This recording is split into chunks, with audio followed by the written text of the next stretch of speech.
Hi, it's Gene at Mavestar Observatory. We're going to be talking about magnetism, the weak forces that are involved in magnetism, and just a few common concepts, some things that you might not even know. And we've got a mock-up model of a ring magnet that we've constructed, and we'll have a look at that a bit later on. We'll also be talking about the fields over the northern hemisphere, that just demonstrates where the equatorial region is with relationship to the Australian pole and the Siberian pole. We'll talk about this a bit later on, but before we do, as always, big thanks to those few people that chip in a little bit and help us here at the observatory and keep us going, keep us doing what we're doing. And if you want to help us, the link's down there below. You can support us on Patreon and PayPal. So just to start with then, an ordinary bar magnet. Some people describe that this is similar to the Earth's magnetism. I would disagree, and I'll get into that a bit later on, but what I have found in now studying magnetism for probably 7 years is that they usually come evenly weighted. You never usually get a magnet with more north side power than you do south side power, and it doesn't matter what you try to do to manipulate it, it always works out that it's 50-50. I have managed to get two north poles to attract each other, but that's cheating a little bit with a bit of steel, thin piece of steel. You can connect the two north poles together. It's a bit cheating really, because what's happening is the north pole is attracted to the iron, and the other north pole is likewise so you end up with two souths on either side, two norths in the middle. But yeah, generally they're 50% north, 50% south, and it doesn't really matter what shape you put them into. I mean, we all know the common horseshoe magnets have a north and south and a weak field line in the middle, and this is the weak field line here. At the moment, just while we're on the talk of weak field lines, what happens is when our magnetic north pole migrates so far, and some people have asked recently, and I think they're new to the channel and they haven't heard us talk about this before, we've got a 40-degree marker in the path of the progressing north pole at the moment, and it's predicted that that point, some of you may have seen the experiments I did with the compass and the magnet on the cocktail stick, that when you rotate it, you get to a certain point where the pole leaves the strong magnetic field lines, which anchors it into its usual place for a long period of time, and it doesn't move out the strong field lines normally. But when a pole's migrating, as we saw in the experiment, what happens is it starts to rock a lot when it gets to around about 40 degrees, anything more than 40 degrees, and it just does a complete flip. And that's what we reckon might happen with the Earth, but we'll have to wait and see. All I can say is we're about 3 to 4 years off the magnetic north pole at the moment, migrating to that 40-degree mark, and we're moving ever more closer to it every month, as you've seen through the updates that I've put on there. So we've all saw horseshoe magnets. What happens if you bend the magnet round a little bit more to almost like a G shape? Well, you still end up with the weak field line at the back. So if I put the compass here at the back here, it'd be rocking between the south and north pole. That's similar to what we've got going on here at the north pole, I reckon, in a few years' time. But what happens when you get a magnet and you connect it like that? Where is the north pole on the magnet and where is the south pole? And this is why I say magnetism is very mysterious, because you never know really how it's going to respond. Well, today I got a load of neodymium magnets, and with the same amount of packing in between each neodymium magnet, I think there's about 48 in total, managed to build a complete circle, and I put the compass there to see where the north and south poles were. I didn't expect to see anything really, but I was sort of like in the idea that there should be a pole there at some point. I was thinking it might have been in the centre, so this side of the centre would be the north and the back other end of the centre would be the south. That's what I expected to see, but what I actually found was something completely different. Magnets that I've put in a ring, similar to what I was just showing you on the board. What I'll do is I'll move it first of all anti-clockwise. If you just watch the compass needle, what it does as we move it, as you can see what I've done here is I've marked the north poles in red, where the red point of the compass points to, and in black I've marked it when the compass needle flicks over. I've marked it in black so you can see when they line up. And as we go round, what you'll see is the compass needle moving into the weak field lines. You see where it sort of like rocks at that point, and then if you move it just a little bit more, it goes right over. That's what I predict will happen with our Earth's magnetic pole. But something unusual here, guys, you've probably clocked it already, and that is that we've got 3 poles just by connecting the ring. So just by doing that, we've gained another pole from somewhere, and I'll show you on that board what I think might happen in relationship to what we're seeing here. It's just a theory. I could be right, I could be wrong. But I had noticed as well that when we rotate this magnet round, did you just see what happened? It was almost as though it was going to go somewhere, the compass needle, but didn't. Again, it done it again. But it does it more so in a little bit. You can see now that the north pole's coming back around on the magnet, so that that red needle will now align with that red mark on there. And it's in between these 2 red marks that something unusual happens. You'll see. This now starts to go over as though it's going to flip. Go around a little bit more, and then look what happens. Now that you could classify as an excursion, yeah? A pole that appears to flip, but just, you know, goes almost into the weak field lines, but when you bring it round, it clicks back in. So I'm just wondering whether something similar in the core of our Earth takes place to what we've just saw here with this ring magnet. And we almost see in the rocks that are recording the magnetite in them that the pole looked as though it was reversing, or it may have reversed for a short period of time, but then went back to its original position. But what I found unusual is if we've got a segment of this magnet missing, we're only going to have a north and a south. But what puzzles me is where the extra north pole comes from, just by connecting them in the ring.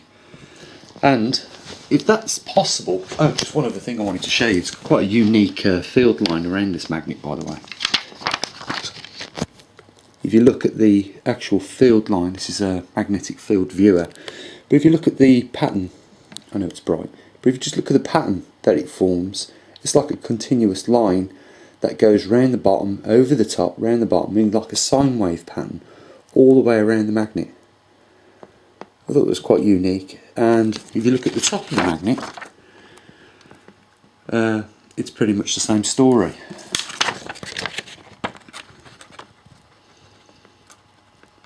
Again, like the sine wave, all the way around.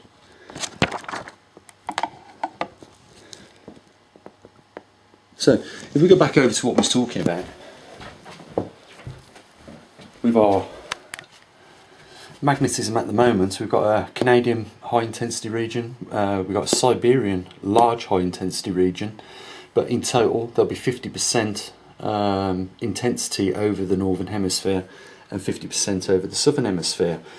I know you might think that it's a little bit off balance at the southern hemisphere, but trust me, we've got a Canadian pole which has reduced half its intensity in just 7 years, and I believe in the next 7 years we're going to see the Canadian high intensity region disappear completely.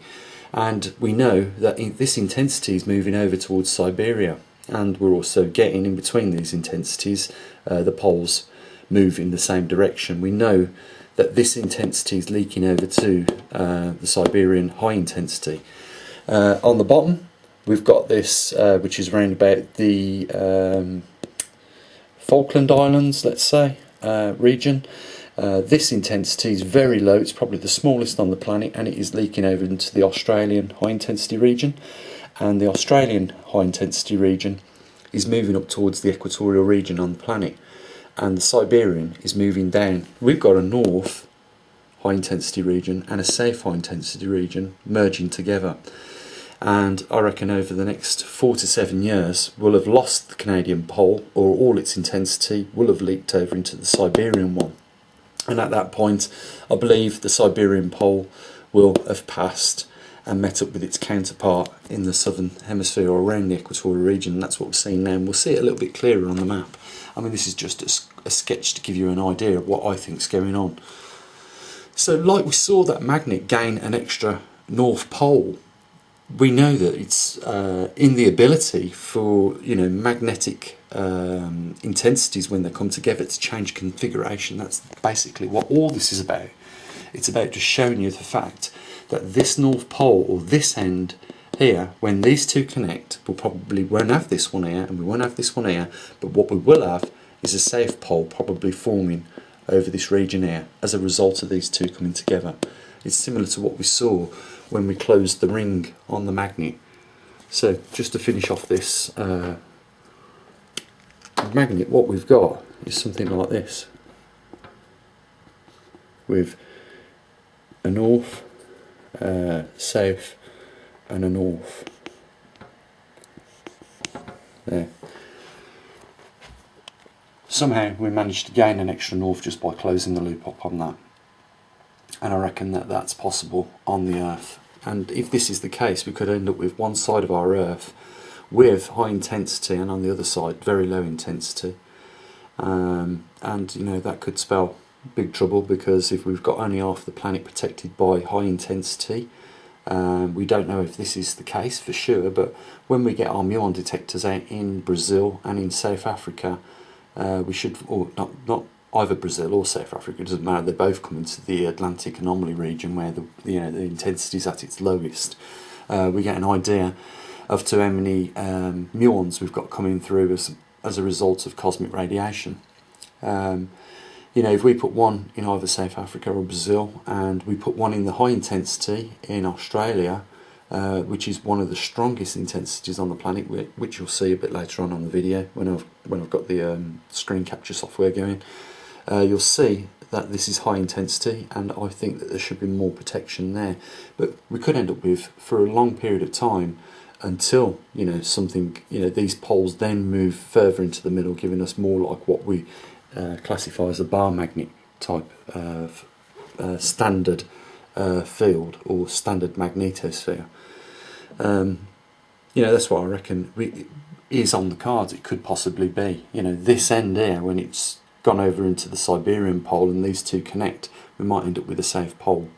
We could just end up with a north pole and a south pole, but only like in a banana shape around one side of the Earth. But you know what, guys, we're just going to have to wait and see, aren't we? And the only way we can find out closer to the truth is by putting these muon detectors in these regions to first of all find out whether you get more protection in a high intensity region.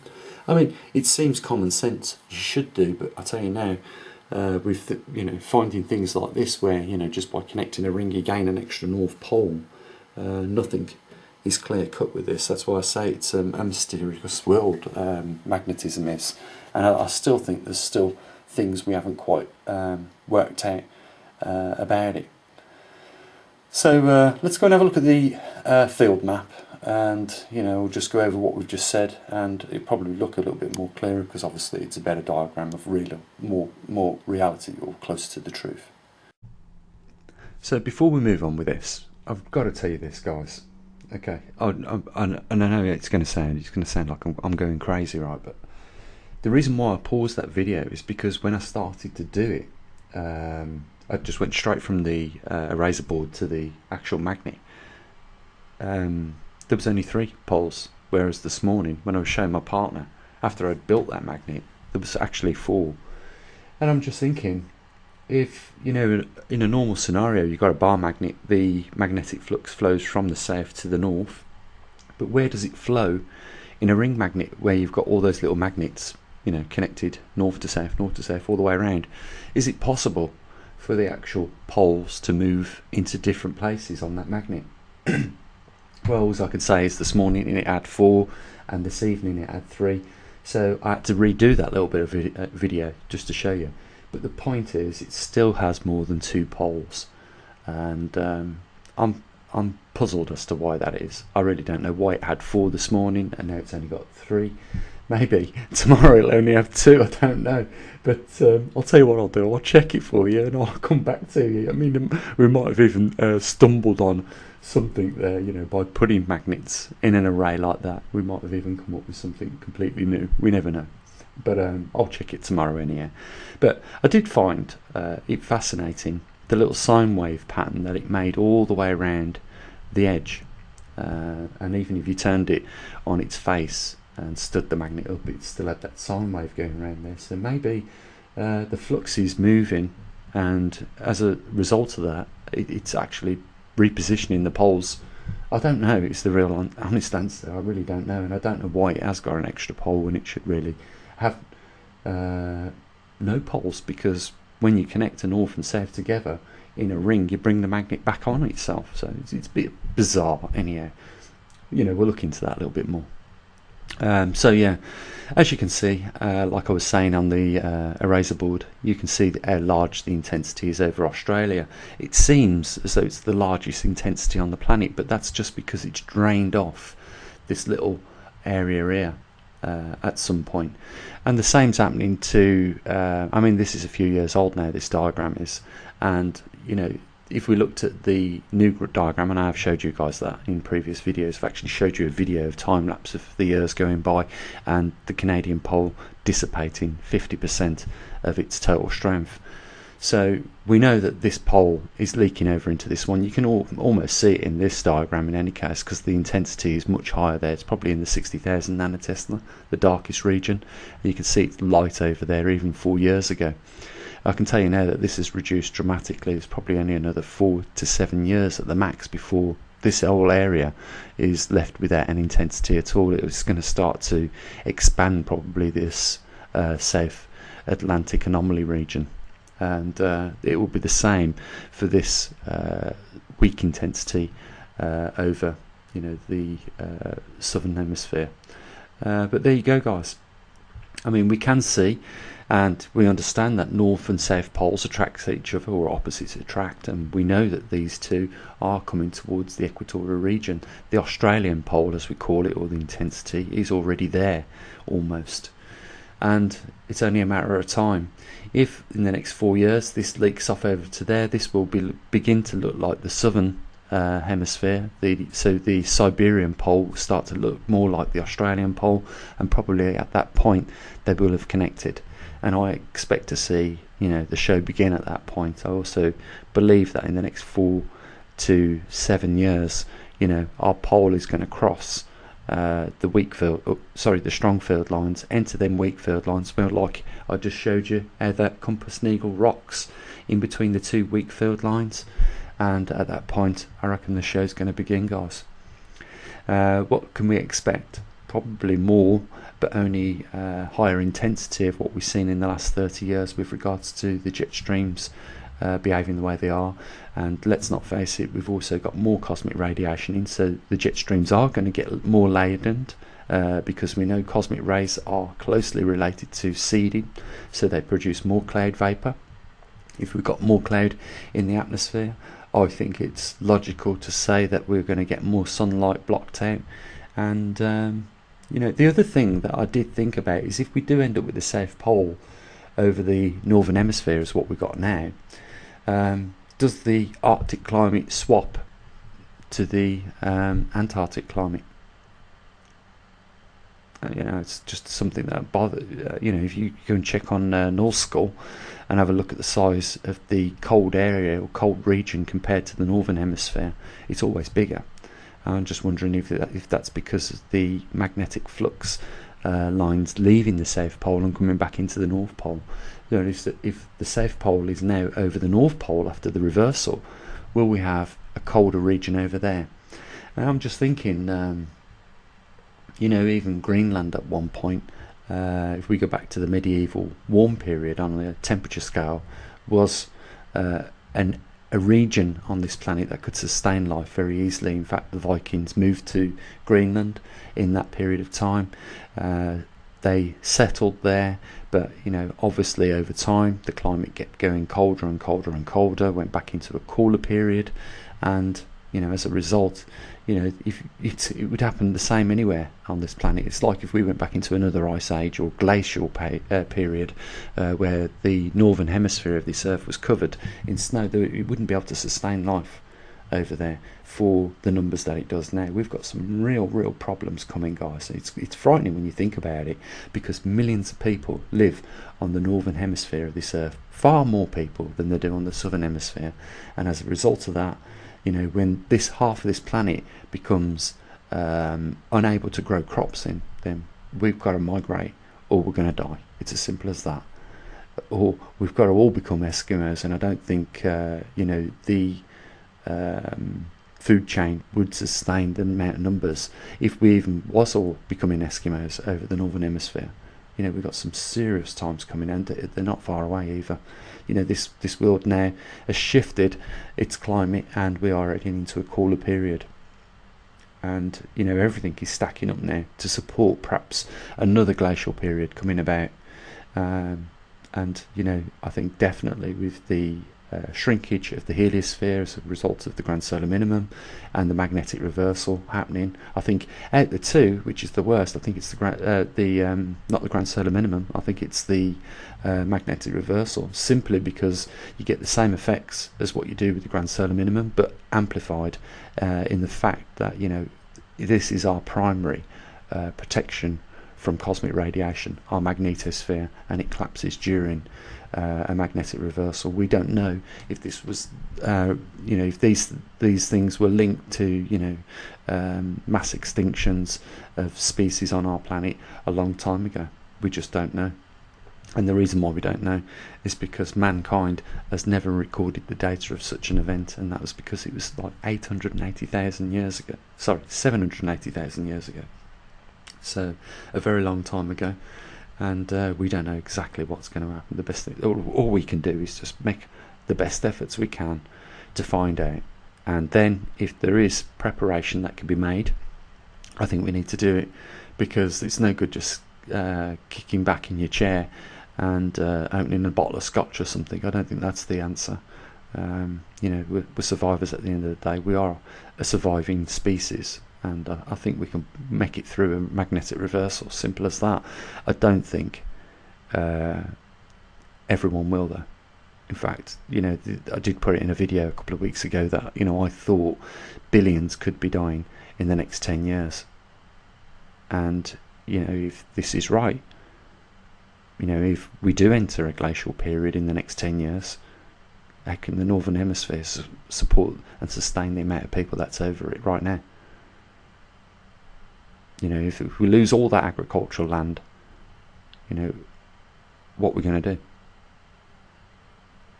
We've got no choice. We have to do what we have done and our ancestors done many years ago, and that is migrate. We've got no other opportunity. We have to go closer to the equatorial region if there is protection there, and that's what we have to do. It's as simple as that. Because if you're going to stay in a region where there is snow constantly falling down, the ground is solid, and you can't get crops in there, even if you've got your little greenhouse, it ain't going to help you, because you're going to go into that greenhouse and you're going to be able to touch the soil because it's going to be solid, frozen. So and this has happened, guys. In the Maunder minimum, the little ice age, people were ice skating on the River Thames. That's an estuary, and it gives you an idea, doesn't it? And I've read reports where it snowed constantly during that period of time for 6 months. You imagine that, guys? And we live in the UK, and it snowed for 6 months constantly during that period of time. If you live in the UK, you can just imagine how we're going to deal with that, because we only have to have 2 inches of snow on the railway tracks and the trains are stopped. The flights ain't working. We ain't geared up for nothing like that in this country. And if we can't get the crops into the field, and even if we can, how we're going to get them out? If the ground's frozen solid,